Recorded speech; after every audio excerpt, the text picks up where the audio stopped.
अपने पिता का अंतिम संस्कार कर लौट रहे सिद्धार्थ की आंखों से अविरल धार बह रही थी। वह अपने साथ वापस हो रही भीड़ के आगे आगे चल जरूर रहा था, पर उसका मन उसी तेजी से पीछे भाग रहा था।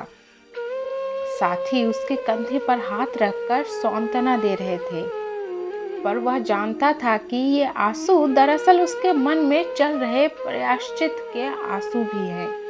उसे रह रहकर अफसोस हो रहा था कि वह अपने पिता के कहे अनुसार क्यों नहीं चला, क्यों उसने वह सब किया जिनसे पिता हमेशा दूर रहने के लिए कहते थे।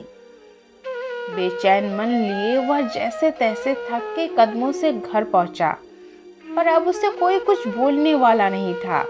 कोई उसे प्यार और निस्वार्थ भाव से समझाने वाला नहीं था।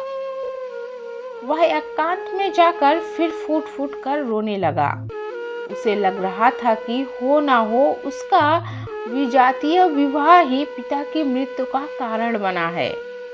अभी पिछले महीने ही तो उसने पिता को बताए बिना अपनी मर्जी से शादी मंदिर में की है।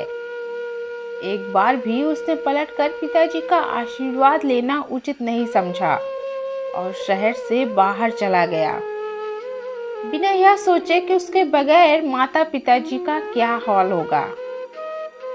कैसा डर था यह, कैसी संवादहीनता परसी थी पुत्र पिता के बीच, जिसने कि उसे अपने पिता का सामना भी नहीं करने दिया।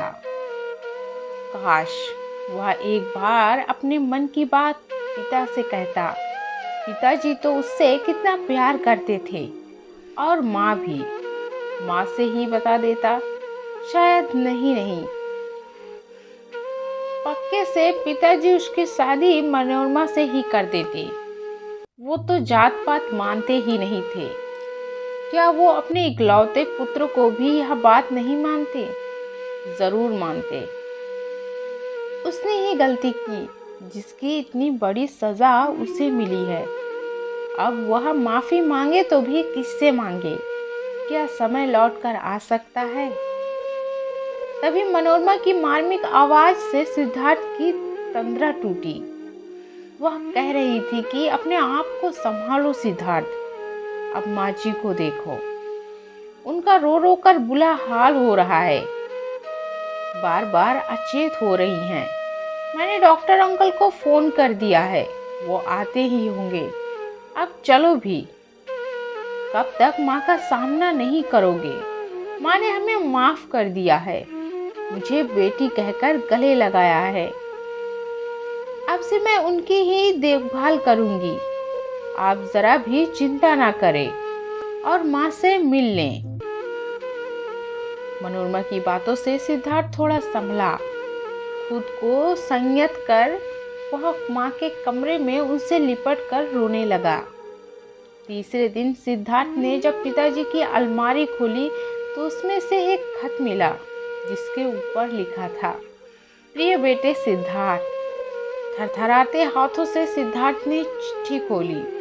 लिखा था, सिद्धार्थ, तुम इतने बड़े कब से हो गए कि अपने जीवन का निर्णय खुद कर लिया, मुझे बताया भी नहीं।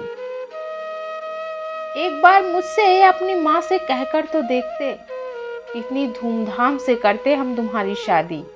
बचपन से आज तक तुम्हारी खुशियां ही तो देखी है। जानता हूँ तुम जिद्दी स्वभाव के रहे हो, जानता हूँ तुम जिद्दी स्वभाव के रहे हो, लेकिन यह नहीं जानता था कि तुम मुझसे इतना डरते हो। नहीं जानता था कि तुमने बिना बताए शादी मेरे डर की वजह से की या कोई और कारण था। यदि हर बेटा ऐसा करेगा तो माता पिता का तो अपने बच्चों पर से विश्वास ही उड़ जाएगा। खैर, जो हुआ सो हुआ। जब भी घर लौटो इस विश्वास से लौटना कि यह घर तुम्हारा है, हम तुम्हारे हैं। अंत में लिखा था, काश तुम मेरे रहते घर लौट आओ। तुम और तुम्हारी माँ नहीं जानते, मुझे ब्लड कैंसर है। यदि तुम्हारे लौटने से पहले ही मैं दुनिया छोड़ दूं तो मन में यह बोझ लेकर नहीं जीना कि मेरी मृत्यु तुम्हारे कारण हुई है। बहू को मेरा आशीष, अपनी माँ का ख्याल रखोगे, न विश्वास है मुझे।